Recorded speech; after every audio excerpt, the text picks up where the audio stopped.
Graça e paz, amada igreja, sejam todos bem-vindos a mais um culto de louvor e adoração ao nosso Deus. Nós estamos no ano da consolação e o tema diz: a mesma consolação recebida deve ser oferecida. E a divisa que se encontra em 2 Coríntios 1, 3 e 4 nos diz: bendito seja o Deus que nos consola em toda a nossa tribulação, para que também possamos consolar os que estiverem em alguma tribulação, com a consolação que nós mesmos somos consolados por Deus. Oremos. Senhor nosso Deus, nosso Pai, te agradecemos, ó Deus, por este culto. Amém. Te agradecemos pelo teu amor, pelas tuas misericórdias e pelas tuas consolações, ó Pai. Amém. Te pedimos perdão pelos nossos pecados e te pedimos que o Senhor esteja presente, ó Deus, no nosso culto, em nossos lares e onde quer que nós estejamos, ó Pai. Nós te agradecemos por tudo, no nome de Jesus. Amém. Amém. Vamos agora louvar ao Senhor.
Senhor, eu nasci pra te chamar de Deus, eu nasci pra te chamar de Pai, e andar do seu lado. Senhor, desde o ventre da minha mãe, eu sou povo exclusivo seu. Sou abençoado se vivo obediente.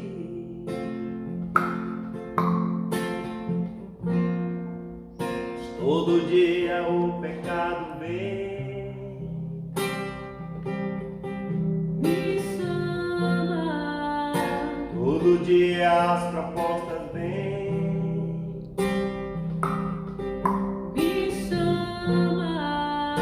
Todo dia vem as tentações, Me chama. todo dia o pecado vem. E aí, povo de Deus, eu escolho Deus, eu escolho ser amigo de Deus, eu escolho Cristo todo dia. Já morri pra minha vida, agora vivo a vida de Deus. Eu escolho Deus, eu escolho ser amigo de Deus, eu escolho Cristo todo dia. Já morri pra minha vida, agora vivo a vida de Deus.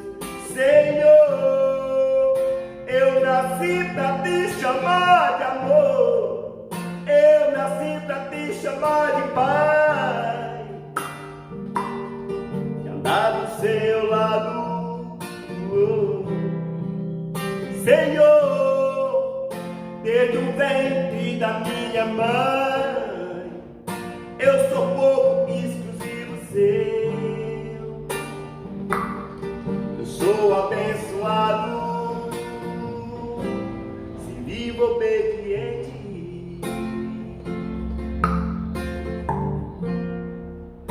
Todo dia o pecado vem, me chama, todo dia as propostas vêm, me chama, todo dia vem as tentações, me chama, todo dia o pecado vem. Mas eu escolho Deus, eu escolho ser amigo de Deus, eu escolho Cristo todo dia. Já morri pra minha vida, agora vivo a vida de Deus. Eu escolho Deus, eu escolho ser amigo de Deus, eu escolho Cristo todo dia. Já morri pra minha vida, agora vivo a vida de Deus. Eu escolho Deus. Nós estamos no mês de junho e o mês de junho tem por tema: a idolatria é pecado contra o Espírito Consolador, cujo versículo é: qualquer, porém, que blasfemar contra o Espírito Santo nunca obterá perdão, porque diziam: tem espírito imundo. Mas que digo? Que o sacrificado ao ídolo é alguma coisa? As coisas que eles sacrificam, as sacrificam aos demônios e não a Deus. Baseado em Marcos 29, 30 e 1 Coríntios 10, 19 e 20. E o tema de hoje diz assim: conhecer Deus consola e faz se afastar dos ídolos. Baseado em 1 João 5, 16 a 21. E os versos 20 e 21 diz assim: sabemos que já veio o Filho de Deus e nos deu entendimento para conhecermos aquele que é verdadeiro. Filhinhos, guardai-vos dos ídolos. Agora a palavra está com a nossa irmã Siloína. Que a graça, a paz e o consolo do Espírito Santo de Deus possa consolar a todos aqueles que estão ouvindo essa mensagem nessa noite. Vamos orar ao Senhor.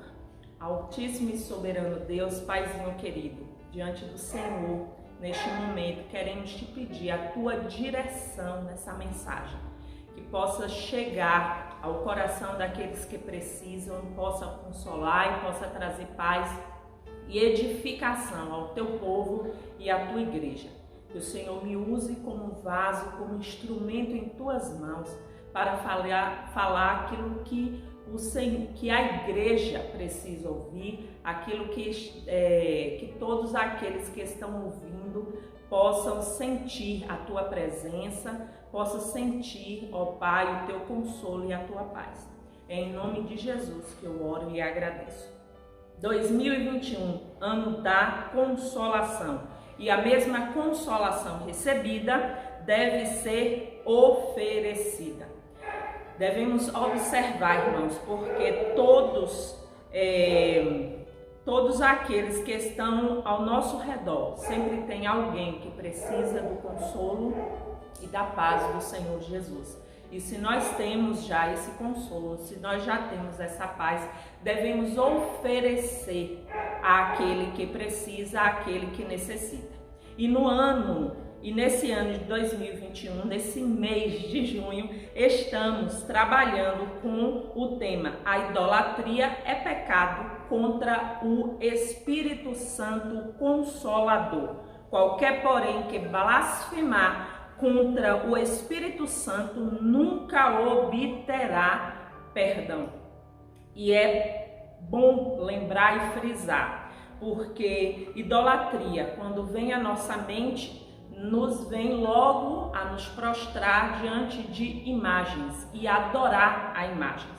E idolatria não é só isso, vai muito mais além disso. é também isso, mas vai muito mais além. Idolatria é a adoração a ídolos, que implica em tudo aquilo que se coloca no lugar da adoração a Deus. Então, tudo aquilo que eu coloco em primeiro lugar, eu estou idolatrando, eu já estou fazendo a prática da idolatria. E sabemos também, como foi muito bem explanado pelo pastor Cândido, que idolatria é uma prática que existe desde a dispersação pela confusão das línguas na Torre de Babel. E conforme um contexto cultural de cada povo. Então é um costume que vem lá daquele tempo, e por causa do vazio interior do homem deixado quando o homem pecou, pois o homem foi criado para o louvor da glória de Deus, para a adoração a Deus. Então ficou um vazio, porque o pecado não combina com Deus. Então, quando o homem pecou, ele se afastou de Deus. E como o homem foi criado para o louvor da glória de Deus, criado para adorar a Deus, então ficou um vazio. Então, ele busca adorar alguma coisa e adorar algo. Então, é um costume. Então, é uma coisa cultural que vem desde aquele tempo. Então, é preciso que o povo de Deus se levante para anunciar o consolo que liberta da devoção aos ídolos. A Igreja de Deus está aqui justamente para anunciar. E como diz em 1 Coríntios 9,16, fala: porque se eu anuncio o Evangelho, não tenho do que me gloriar, pois me é imposta essa obrigação. E ai de mim se eu não anunciar o Evangelho. Então, esse é um mandamento deixado para todos os discípulos, que está escrito lá na Bíblia em Marcos 16,15. E disse-lhes: ide por todo o mundo e pregai o Evangelho a toda a criatura. Então, quem não prega esse Evangelho vive em desobediência, vive em rebeldia. E nós devemos pregar esse Evangelho, devemos viver esse Evangelho, para que as pessoas que estão em meio à idolatria possam se libertar dessas práticas. Amém? A palavra de Deus também diz lá em 1 Pedro 2,9: vocês, porém, são geração eleita, sacerdócio real, nação santa, povo exclusivo de Deus, para anunciar as grandezas daquele que vos chamou das trevas para a sua maravilhosa luz. Portanto, irmãos, essa é a nossa missão. Nós fomos chamados para ser luz, para dar sabor, fomos chamados para anunciar, fomos chamados para fazer a diferença onde quer que formos, para que as pessoas tenham a oportunidade de se libertar dos ídolos, da devoção aos ídolos. E nossa mensagem hoje, o nosso texto que se encontra em Atos 17, temos um exemplo do nosso missionário Paulo, do nosso eterno missionário, irmão Paulo, o texto está lá em Atos 17, a partir do 23, que diz assim: pois, andando pela cidade, observei cuidadosamente seus objetos de culto e encontrei até um altar com esta inscrição: ao Deus desconhecido. Ora, o que vocês adoram, apesar de não conhecerem, eu lhes anuncio. O Deus que fez o mundo e tudo que nele há é o Senhor dos céus e da terra, e não habita em santuário feitos pelas mãos dos homens. Ele não é servido por mãos de homens, como se necessitasse de algo, porque ele mesmo dá a todos a vida, o fôlego e as demais coisas.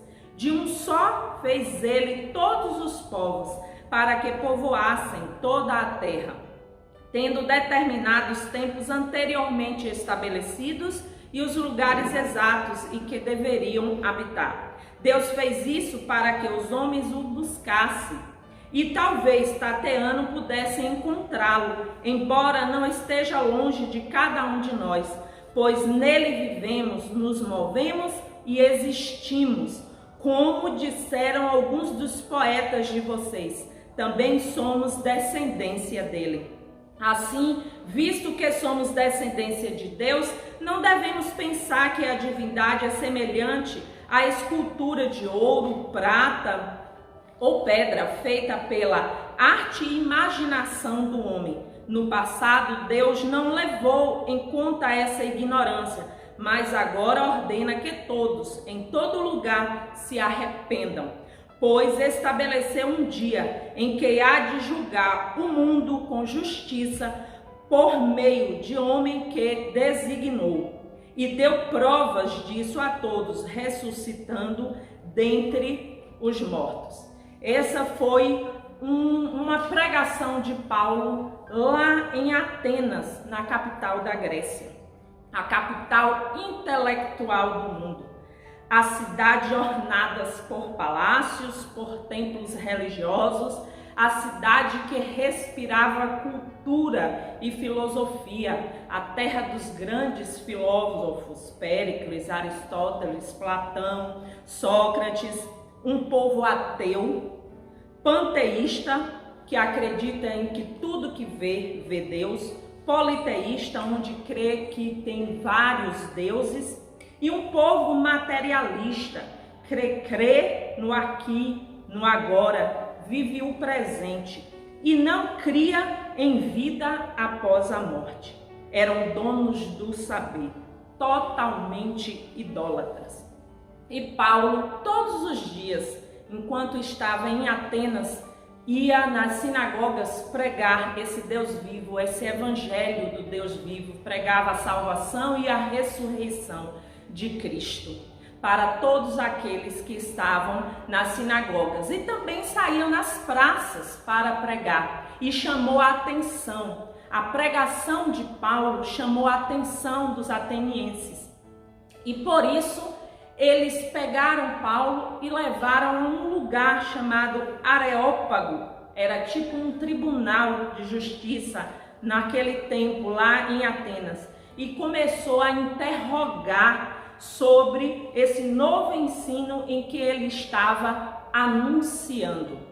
E após esse anúncio, após Paulo falar e pregar e falar, indo de encontro a tudo aquilo que eles pregavam e que eles tinham conhecimento, em tudo aquilo que eles acreditavam, no final muitos saíam, não acreditavam, mas alguns, logo abaixo aqui do texto onde a gente terminou de ler, logo após os capítulos, os versículos 32, falam que alguns acreditaram e creram nesse evangelho e se renderam nesse evangelho. E é esse exemplo, o exemplo de Paulo e de muitos na Bíblia, que nós como igreja devemos seguir, meus irmãos, porque devemos viver como cidadãos do reino de Deus, cumprindo a missão a qual nós fomos chamados. Pois o reino de Deus, ele está próximo, mas Jesus ainda não voltou, então precisamos reagir. Existe uma musiquinha da campanha de missões estaduais, que fala assim: há muito que avançar, há muito que conquistar, jamais pare de andar e semear. O tempo não terminou, Jesus ainda não voltou, a nossa missão aqui não se acabou. Reaja, reaja, levanta, levanta, reaja, povo de Deus, e vamos nos levantar em nome de Jesus e vamos realizar a obra do Senhor, a qual nós fomos chamados. Que Deus nos abençoe.